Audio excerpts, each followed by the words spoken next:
Mateus 6,22 diz assim, igreja: a candeia do corpo são os olhos, de maneira que, se os teus olhos forem bons, todo o teu corpo terá luz. Se, porém, os teus olhos forem maus, o teu corpo será tenebroso.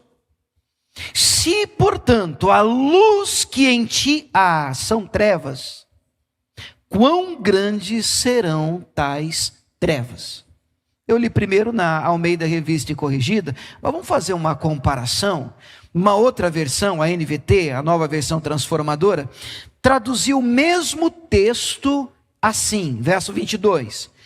Seus olhos, os meus, os seus, os nossos olhos, são como uma lâmpada que ilumina todo o corpo.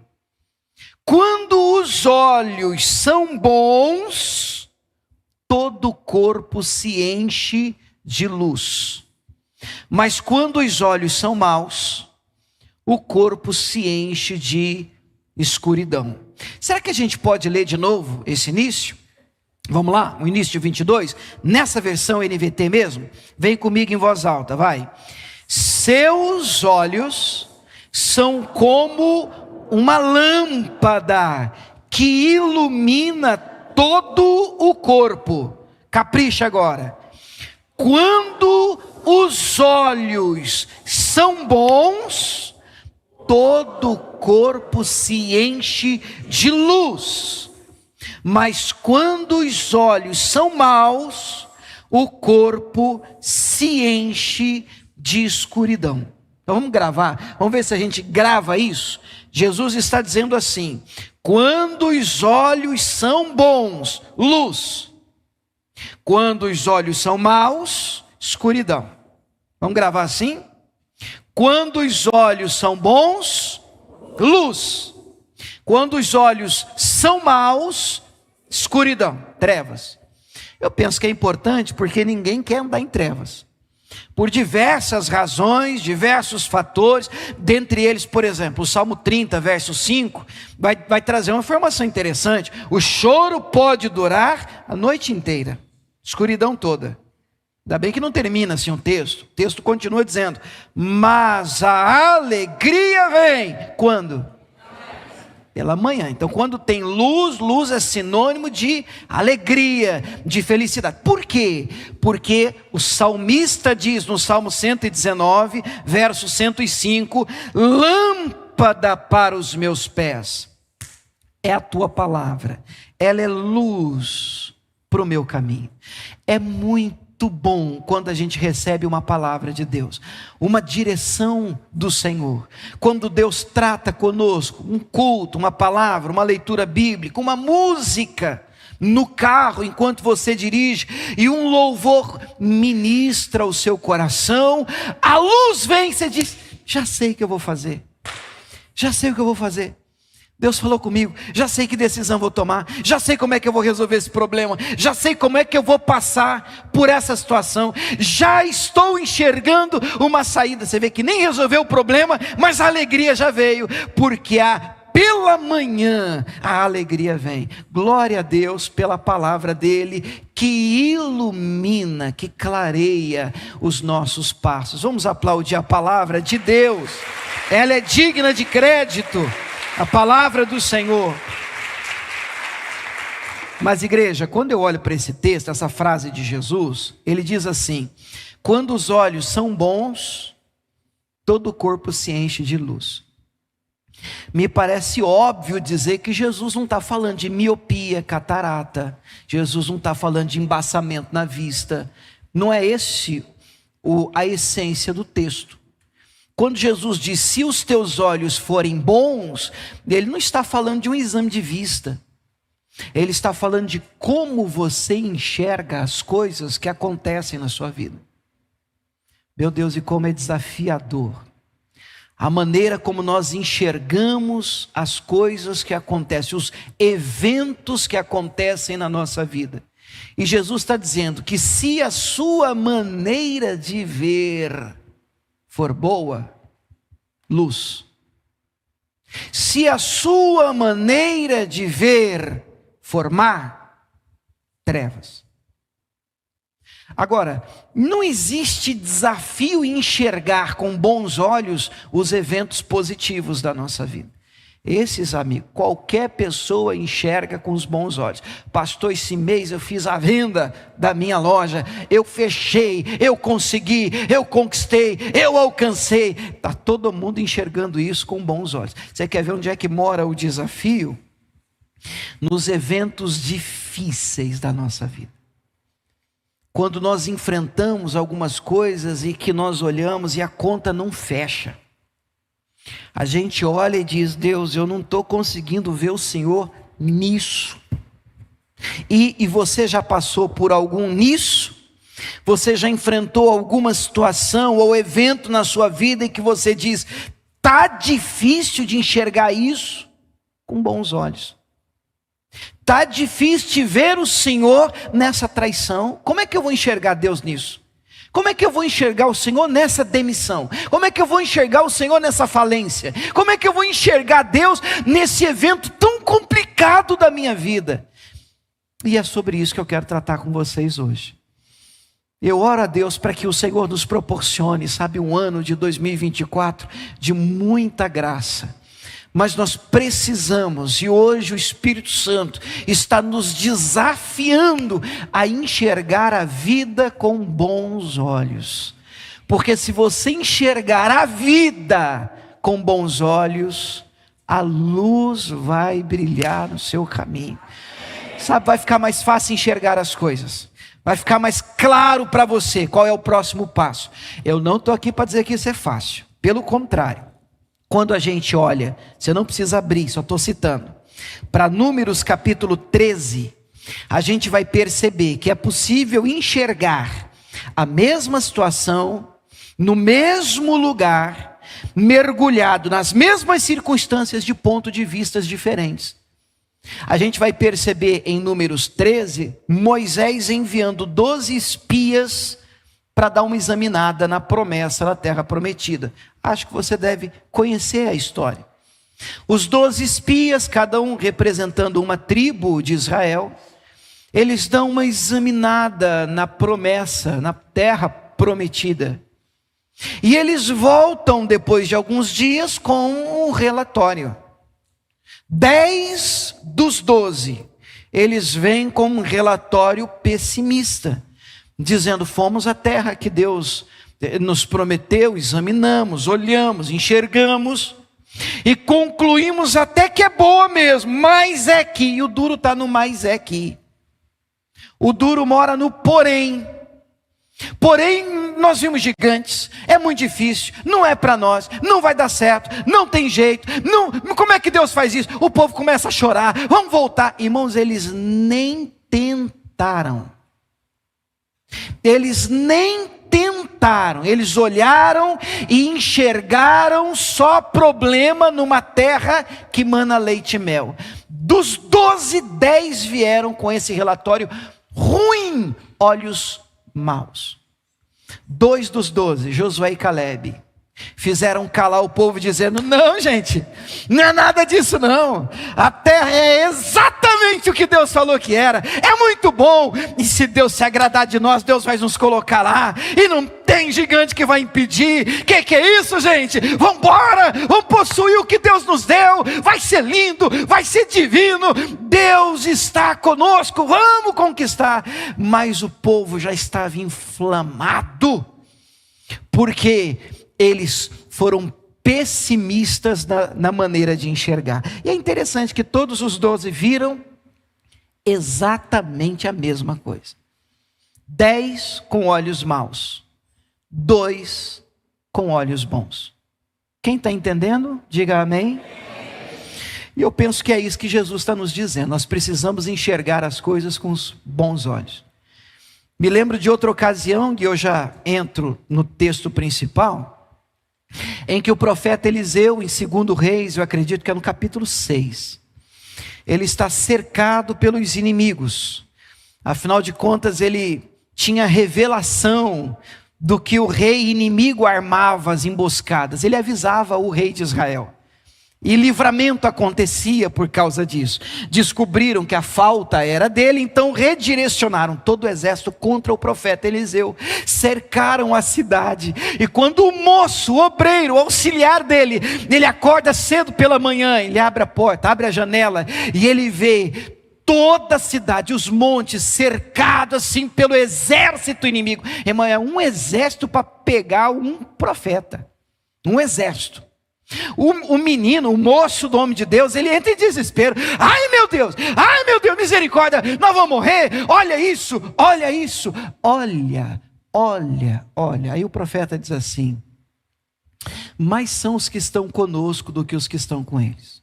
É linda a palavra. Quando você consegue ver. Fala sério, você nunca recebeu uma palavra na igreja? Se Deus é contigo, você bonito, pastor, mas não é o que eu estou vendo. Não é o que está me parecendo.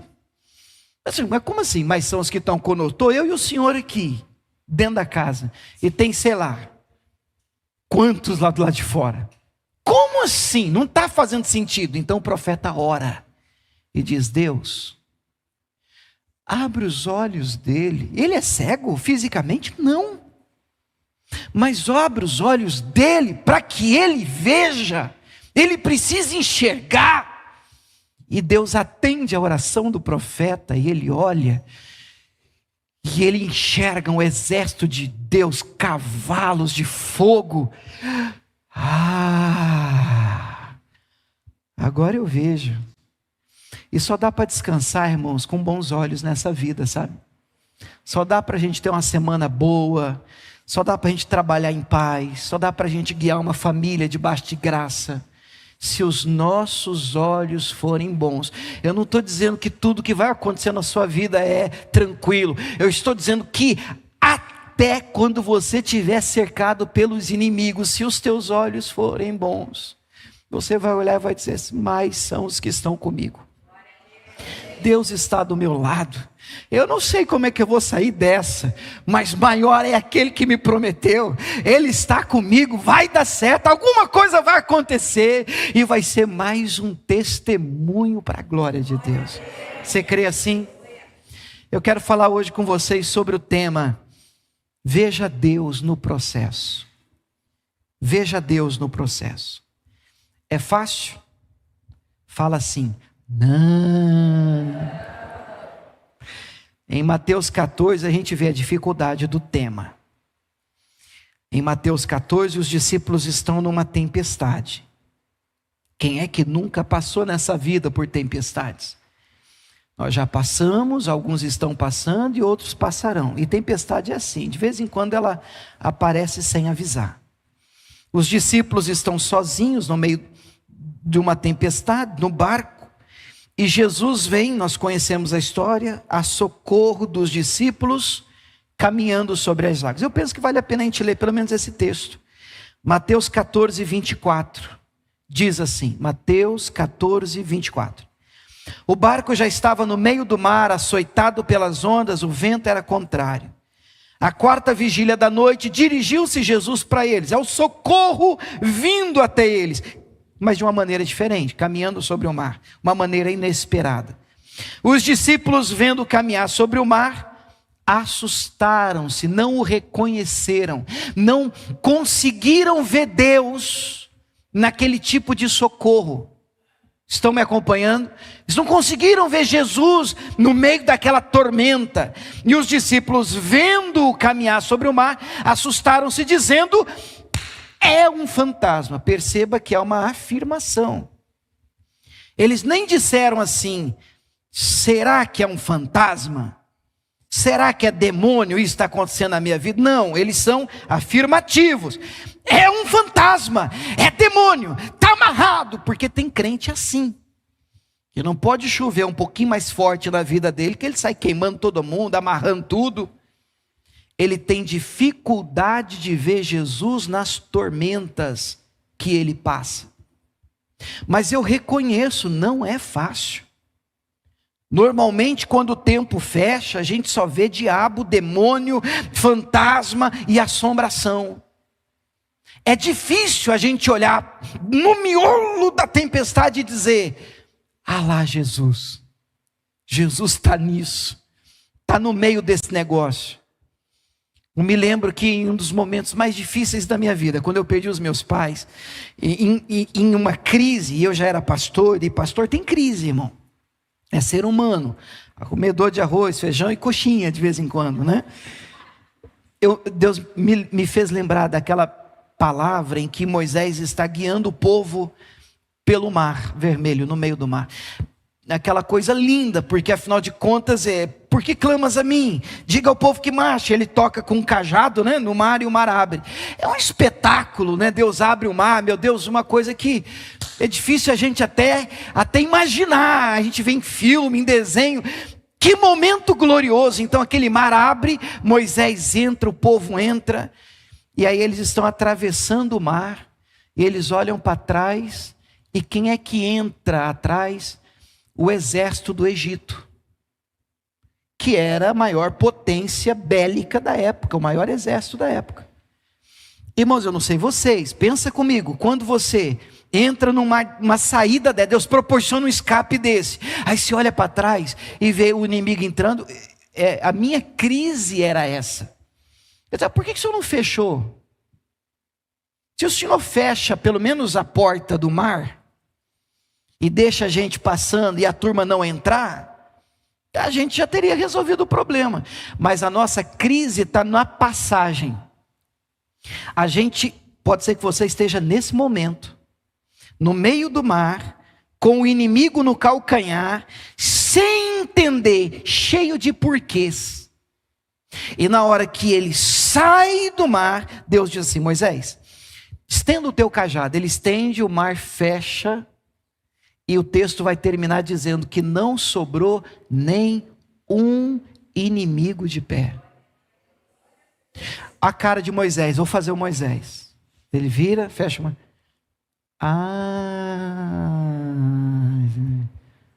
Agora entendi. Por que o Senhor deixou? Você já passou um evento assim na sua vida? Você já teve um? Entendi por que aquele emprego não deu certo, rapaz. Entendi por que me mandaram embora daquela. Por isso. Aí você vê Deus no processo. Até lá é uma aflição só, é fantasma, é demônio, é amarração, é queima aqui, amarra ali, puxa daqui. E eu quero orar hoje com vocês, porque eu penso que o Espírito Santo está nos desafiando a sair daqui para viver um 2024 com olhos bons, e procurar ver Deus em tudo o que acontecer na sua vida. Olha para mim, bem na bolita do meu olho, eu disse tudo. A gente estava essa semana ouvindo a mensagem, eu, a Camila e a patota toda, a família, uma mensagem de um pregador americano chamado Wayne Cordeiro. O Wayne Cordeiro é um pregador do Havaí, e ele tem inclusive um livro que eu recomendo, chamado Andando de Tanque Vazio. Fantástico para você que está assim, se sente no limite.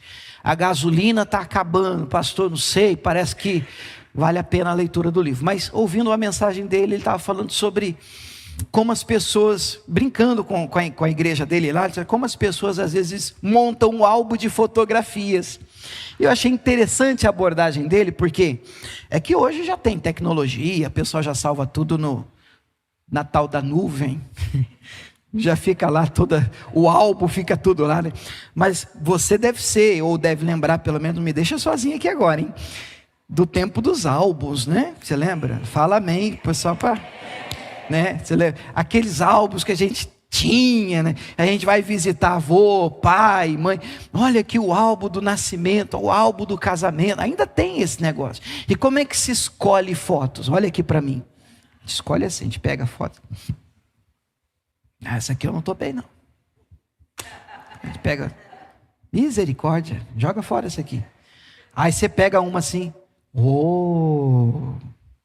essa eu fiquei legal. Cola aí. Resultado, a gente tem um álbum, e quando a gente senta para ver, só lembranças boas. Você olha assim, nossa, que legal. Tem ninguém chorando? Tem ninguém sofrendo? Não tem ninguém passando apertado? É só alegria. É o álbum só vitória. Mas a vida não é assim. A minha Bíblia vai dizer em Romanos, no capítulo 8, acho que você deve lembrar do texto, Romanos 8, 28.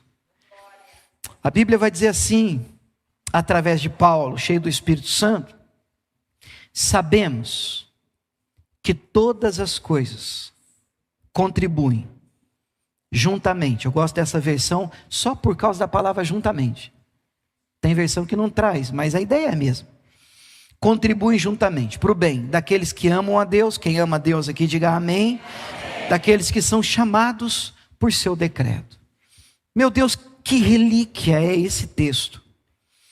Esse texto está dizendo que todas as coisas, de alguma maneira, vão contribuir para o nosso bem, para o nosso crescimento, para o avanço da nossa vida, para a melhora do ser humano que mora dentro de você. E quando o texto diz todas, o texto diz todas. As fotos boas e aquela que você saiu com o olho fechado, o olho ficou vermelho, aquela que te engordaram na foto. Todas elas, sabe? Deus usa o álbum inteiro.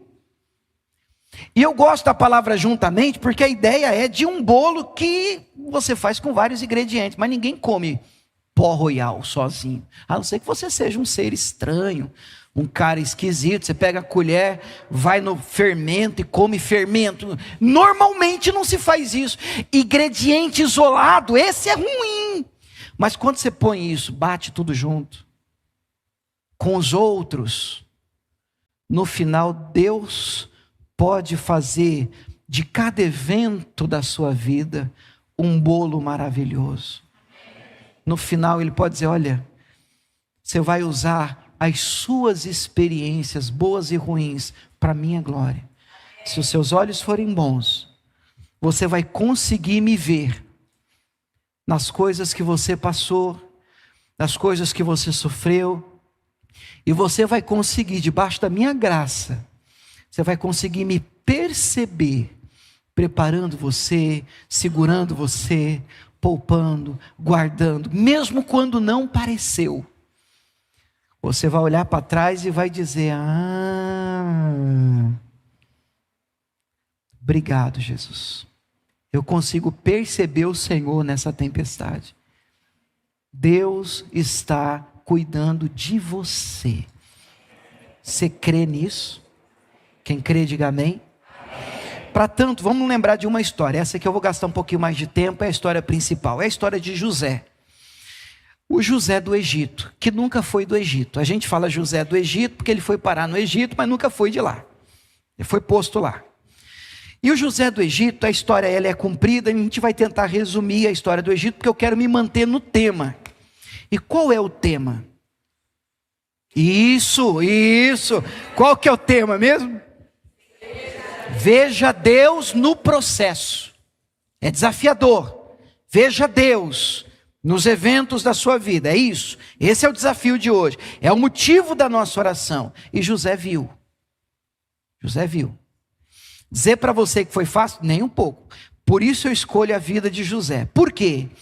José, 17 anos de idade, em Gênesis no capítulo 37, se você tem sua Bíblia, você só vai acompanhando, folheando, que eu vou ler pouco, mas eu quero gastar mais tempo no motivo da mensagem de hoje, no alvo. Mas vamos passear pela vida de José, pelas injustiças de José. 17 anos de idade, ele é o mais novo de casa, por enquanto, e diz o texto que ele tinha sonhos. Primeiro ele entregava os irmãos, para o pai, quando os irmãos aprontavam. Ele era um filho queridinho da casa do papai. E o pai costurou uma túnica colorida para eles. Aí que a turma ficou com mais raiva dele ainda. E aí ele tinha sonhos de Deus, ele não escondia de ninguém. Ele via o feixe dele de pé, o feixe dos irmãos se curvavam. E ele contava para os irmãos: é o meu feixe de pé, o seu se dobrava diante do meu. Você vai ser maior do que eu? Não sei, eu só estou te contando um sonho. E a turma já estava com raiva, e o primeiro plano era matar o José. Aí alguém: não, vamos matar não, vamos ganhar um troco, pelo menos a gente jogar ele dentro de um poço. Tudo isso no capítulo 37.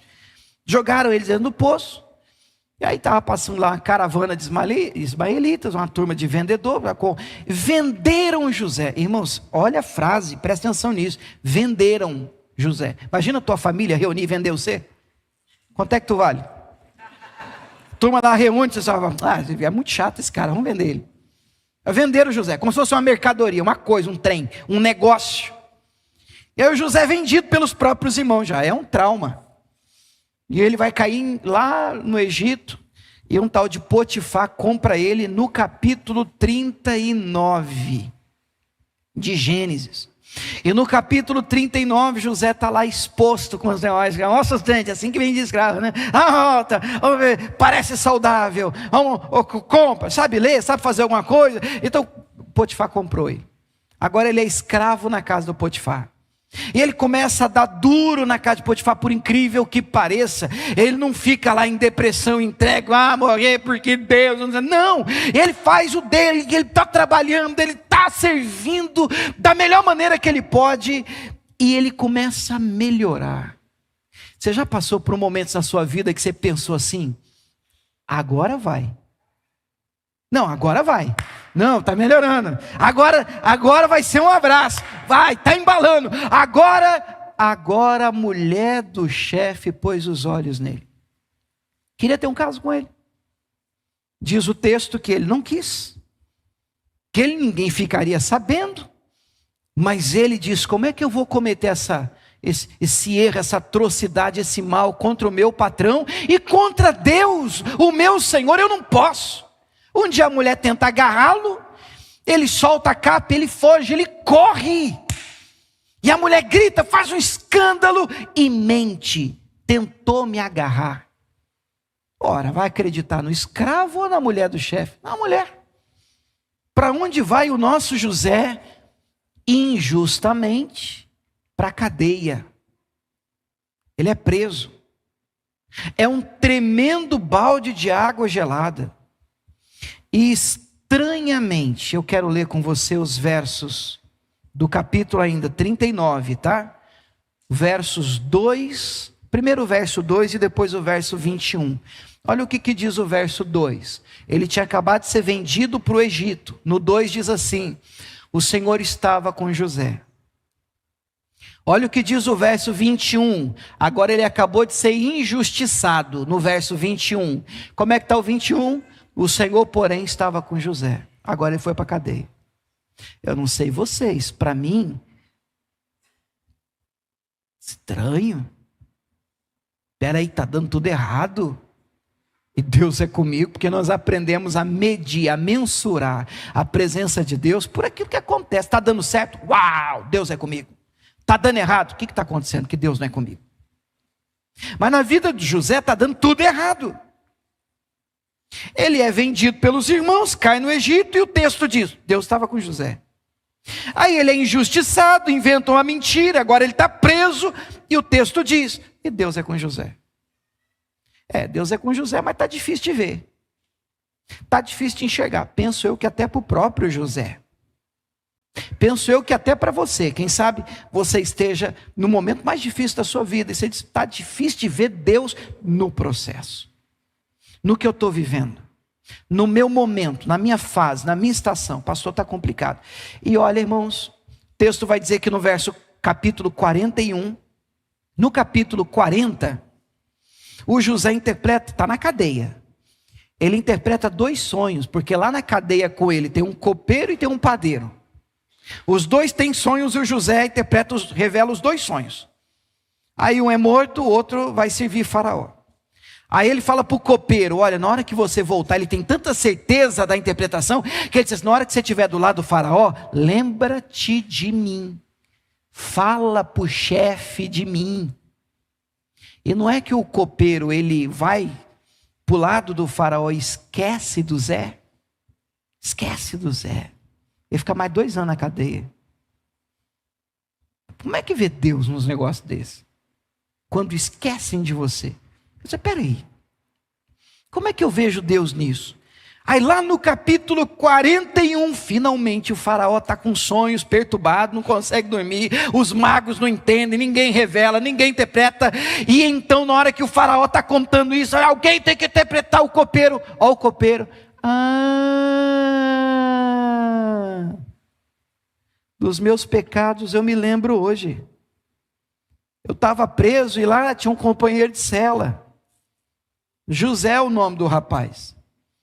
E eu tive um sonho, também tinha lá um padeiro, e ele interpretou, foi assim, batata, certinho, do jeito que ele interpretou, aconteceu. O faraó podia dar uma chance para ele. Então traz o garoto aqui. Trouxeram ainda no capítulo 41, a partir do verso 14, José interpreta os sonhos de Faraó. Exatamente 7 anos de fartura e depois 7 anos de escassez. O Senhor, vou te dar até a saída, Faraó. O Senhor precisa de alguém sábio, prudente, para fazer um planejamento aqui, guardar aí a 5ª parte, porque aí vocês vão conseguir crescer num tempo de escassez e não vai ter falta para o Senhor. Mas onde eu acho uma pessoa dessa? Então, estamos aí. Se eu precisar, nós estamos à disposição. Mas então que seja você. Pronto, agora ele se torna governador do Egito. Capítulo 41, verso 38. Esse é um resumo da história de José. Agora, é fácil quando você pega uma Bíblia e faz assim. Olha para mim, ó. Schlep. Vendido. Schlep. Governador. Irmão, se a vida fosse assim, né? Schlep. Demitido. Opa, empresário. Mas existe um gap aí, existe um espaço, existe um processo. Tudo tem processo, um tempo determinado. Eclesiastes 3. E só para você saber, Gênesis 37, 2, coloca para a gente. Gênesis 37, 2 diz assim: estas são as gerações de Jacó, sendo José de 17 anos. Então a história começa, ele tem 17 anos. Gênesis 41, 46. 41, 46. José era da idade de 30 anos. 41, 46. José era da idade de 30 anos, quando ele estava agora diante da face do faraó. Nós temos um gap de 13 anos. Nós temos um processo, não estou falando isso para te desanimar, não, é para encorajar. Dá tempo. 13 anos. 13 anos difícil de enxergar Deus durante o processo. Mas eu quero mostrar para você a atitude de José. A Bíblia diz que a boca fala, o coração está cheio. Gênesis 45, verso 4. Os irmãos vêm comprar comida no Egito e só tem comida no Egito. E quem é o responsável por liberar a comida? José. Então um sonho que José teve se cumpre, porque chegam os irmãos e não reconhecem José. Ele está todo dia egípcio. E eles se prostram diante de José. E ele lembra do feixe dele de pé. E do feixe dos irmãos curvando. E ele olha e diz assim: Deus, não é que é verdade mesmo, que se eu falo, se eu cumpre. Mas ele ainda não se dá a conhecer até agora. Verso 4 diz assim: e disse José aos seus irmãos: peço-vos, chegai-vos a mim. Vem aqui, Bedinho. Chegaram-se, então disse ele: eu sou José, para ficar claro, o vosso irmão, para ficar mais claro ainda, que vocês venderam para o Egito. Sou eu. Consegue ver a cara deles? Eu estou vendo a cara deles agora aqui. Você consegue um olhando para o outro assim: cara, olha, corre. Corre, porque deu ruim, perdeu. O homem está aqui, rapaz. É o Zé. Agora, olha o que ele diz. Agora, pois, não vos entristeçais, nem vos pese aos vossos olhos por me haverdes vendidos para cá. Porque para conservação da vida, escuta isso, igreja, Deus me enviou diante da vossa face. Qual é o tema mesmo de hoje?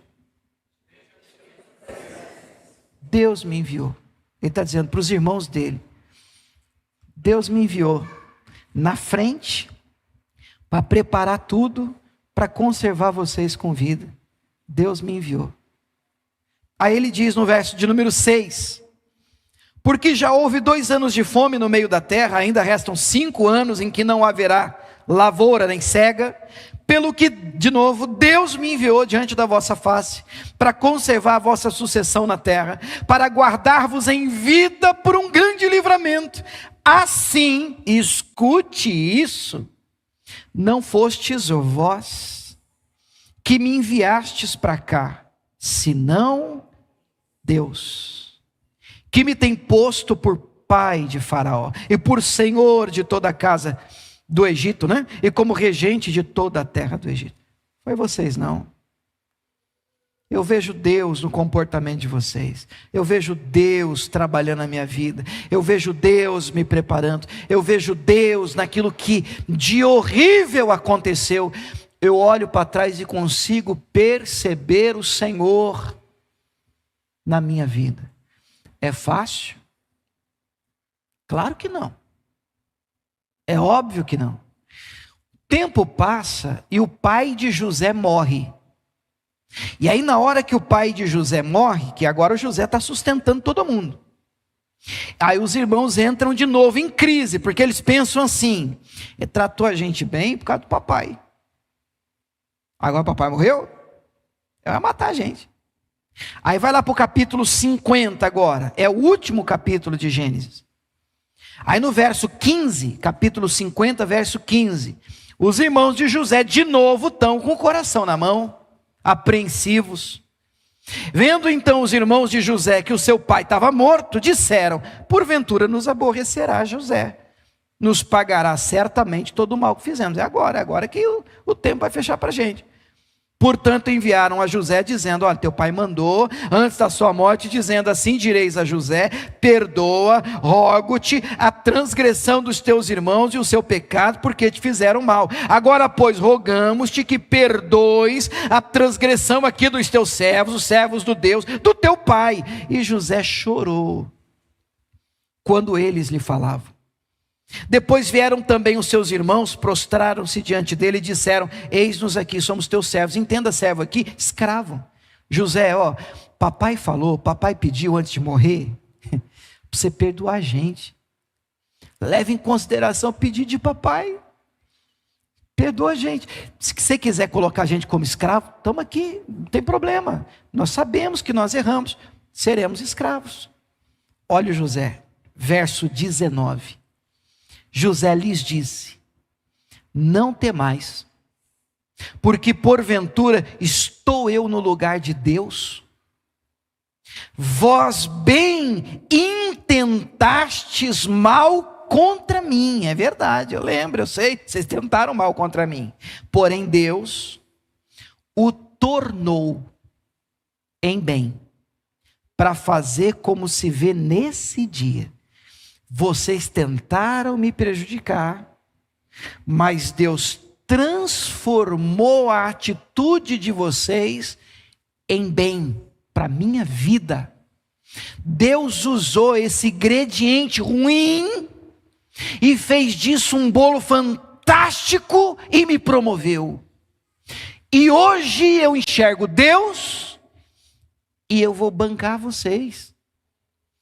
Eu vou sustentar vocês, eu vou cuidar de vocês, porque vejo Deus no processo.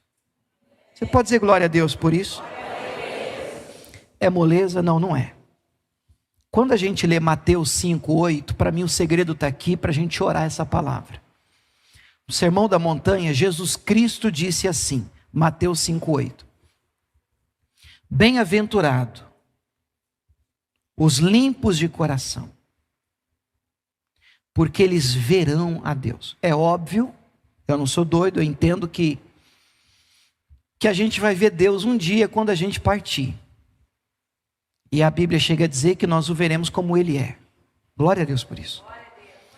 Mas eu também gostaria de ver o Senhor enquanto eu estiver aqui. Eu não estou falando fisicamente a imagem dele. Eu quero ver Deus na sua vida, irmão. Eu quero ver Deus nessa igreja. Sabe, eu quero ver Deus na vida dos meus filhos, eu quero ver Deus no meu casamento, eu quero ver Deus no meu trabalho, eu quero ver Deus em cada evento da minha vida, eu quero ver Deus no processo. Mas a Bíblia está dizendo, Jesus Cristo está nos ensinando que só vê Deus os limpos de coração. Pensa numa coisa difícil de manter limpo. Mas Satanás é todo dia, irmão. Todo dia acontece alguma coisa para entupir a gente. Todo dia, ou ele usa uma circunstância, ou ele usa alguém, alguma coisa acontece para entristecer a gente, para magoar, para chatear, para o nosso coração azedar, a gente perder a alegria da vida e a gente começar a enxergar as coisas com olhos maus no sentido de que você começa a enxergar tudo de forma pessimista, como eu estou conversando uma vez, numa outra cidade, com uma irmã assim, na frente do altar, e ela disse assim, tinha enfrentado um casamento ruim, tinha divorciado, e falou assim, pastor, nunca mais eu caso, misericórdia, Deus me livre de casamento, pastor, homem nenhum presta. Eu fiquei pensando, será que ela sabe que eu sou homem? Homem nenhum presta. Sabe essas frases absolutistas e extremistas? Tem crente kamikaze, né, na igreja. Cara extremista mesmo. Ninguém presta. Pastor nenhum presta. Igreja nenhuma presta. Mas é frase de gente ferida. É frase de gente que teve uma experiência ruim. E porque teve uma experiência ruim, ou várias, é verdade? Então a pessoa está tão desgostosa com a vida, que agora ela colocou os óculos, as lentes más, ruins. Então ela enxerga tudo com maus olhos. Não, fulano fez um bem. Já tem que ver o que está querendo, né? Porque ninguém faz o bem sem quiser, sem alguma coisa. Já tem, pode esperar, você vai ver. Rapaz, está difícil. Tem gente que é difícil até de se abençoar. Eu queria te dar um negócio aqui. Por quê? Ele já fica. Por quê? Por quê? O que foi? O que eu fiz? Só estou te abençoando. Não, quero não. Quero não. Rapaz, teve um que, essa semana agora, com a minha família. Rapaz, camarada todo enrolado, machucado. Eu sei que o cara está precisando. Eu falei assim, vamos lá. Fizemos uma compra. Na hora que eu fui pagar, quero nada não. Não quero nada não. Eu falei assim, tá bom. Tudo bem. Tá tranquilo. Tem gente que é difícil até de você, porque tudo é golpe. Tudo é complicado, tudo é difícil. Olha para o José, vamos voltar e vamos enxergar o segredo de José. Se é que eu posso dizer assim. O segredo de José está aqui. No nascimento dos 2 filhos no Egito. Olha só o texto, Gênesis.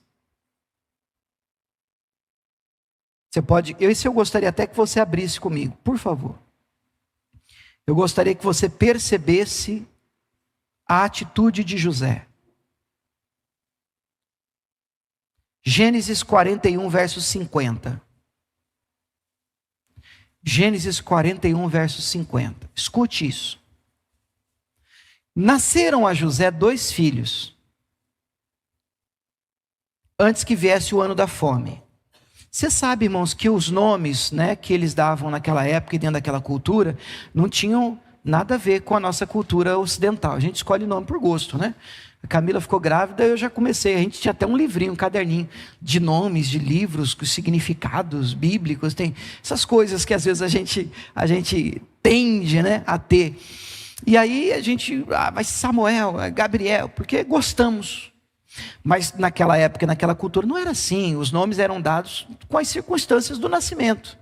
Lembra do Jabes, que significa nasceu com dores? O próprio Jacó, Esaú. O Esaú é porque o nome Esaú significa cabeludo. Por quê? Porque nasceu com muito cabelo. Então vai chamar como? Então era devido às circunstâncias do parto. Olha só, o José vai ter 2 filhos no Egito.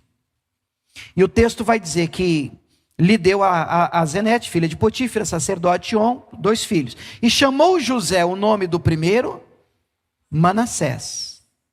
Porque disse, Deus me fez esquecer de todo o trabalho e de toda a casa do meu pai. Obviamente o esquecer aqui é uma figura de linguagem, porque José não ficou com amnésia. Então, portanto, perdoar não é esquecer. Perdoar é você lembrar sem sentir dor. Perdoar é a ferida se tornar cicatriz. Porque enquanto é ferida, você toca, dói. Enquanto é cicatriz, você olha, você lembra, mas você pode apertar, não tem problema, não dói mais. Por quê? A ferida foi curada.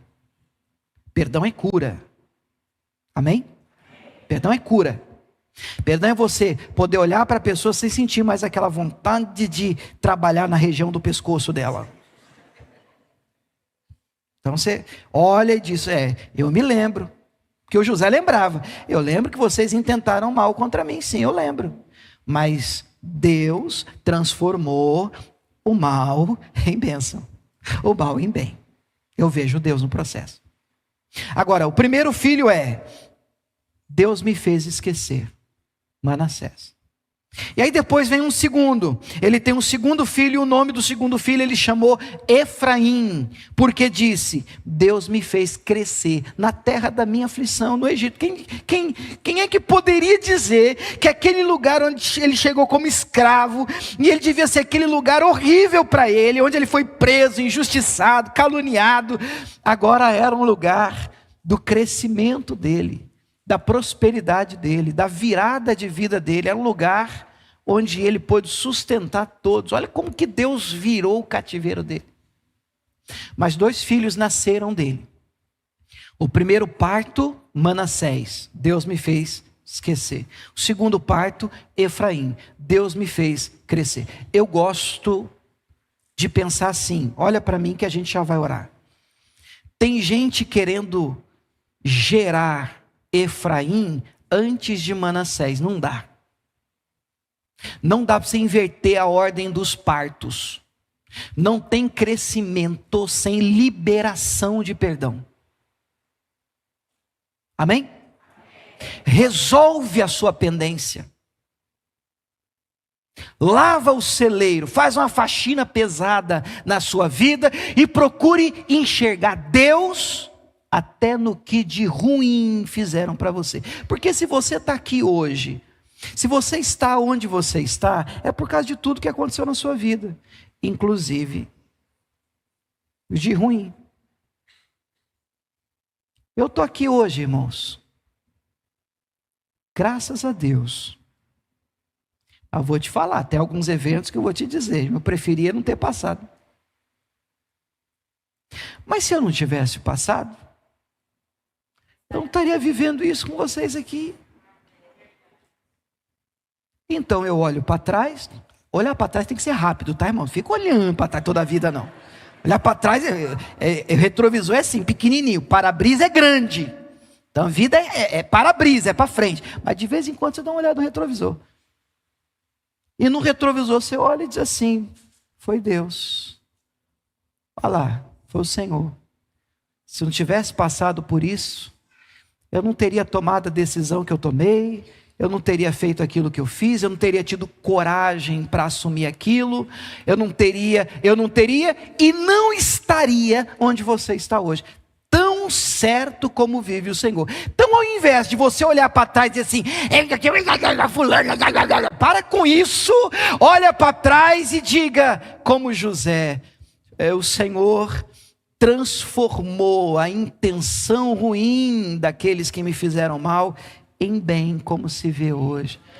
Eu estou melhor, graças a Deus eu cresci, graças a Deus eu aprendi, graças a Deus eu progredi. Legal pode não ter sido, gostoso pode não ter sido, mas eu vejo Deus no processo. Então primeiro tem que nascer Manassés. Deus me fez virar a página. E agora que Manassés, eu dei a luz, eita parto difícil, mas na hora que você gera o Manassés, que venha o Efraim. Deus me fez crescer. Agora é crescimento, agora é daqui para frente, agora é abraçar o que Deus tem para mim, agora é usar as experiências que eu tive para a glória de Deus. Olhos bons é luz, querido. Olhos maus, você vai ficar mergulhado no escuro. Não é aí esse o lugar que Deus tem para você. Deus tem uma vida maravilhosa diante dos seus olhos. Se te ajudaram, amém. Se não te ajudaram, amém. Se até te prejudicaram, amém. Vou usar isso para a glória de Deus. Você pode aplaudir o Senhor para a glória de Deus. Para a glória de Deus.